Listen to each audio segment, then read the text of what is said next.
So it sounds like what we've got to do is almost get under their skin a little bit to have a successful ABM program. I always sort of reflect that it's about accounts, right? It's not about leads. It's about the account and everyone within it. So for me, it's about not trusting your gut and being a bit more forensic. So let's kind of let's start looking at those steps to building your buyer persona, if that's okay with you. Yeah. What's the first one for you? Yeah, so I think step one would be to identify the buyer personas, okay? And I think one of the kind of recurring themes that we've got running through this series is that we need to be talking to our sales teams. We need to be talking to our customer success teams. We need to talk to the wider organization.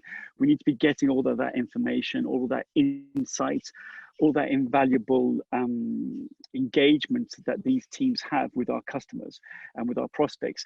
And so I would suggest that we talk to the sales teams, we talk to the customer success teams, and we review, let's say, for example, our last 20 deals, okay? And ask some questions about, who was involved in those deals, what people were actually involved in making the decision, which people were on the phone call, which people were on the email chain. Write down the job titles and the role that they played in the decision. And as I mentioned before, were they the champion? Were they the executive sponsor? Were they the budget holder? Were they an influencer? Were they indeed a blocker, which is really important? Were they an end user? I mean, there's lots of roles, and we can go into that in a bit more detail, but that's a really first step for me.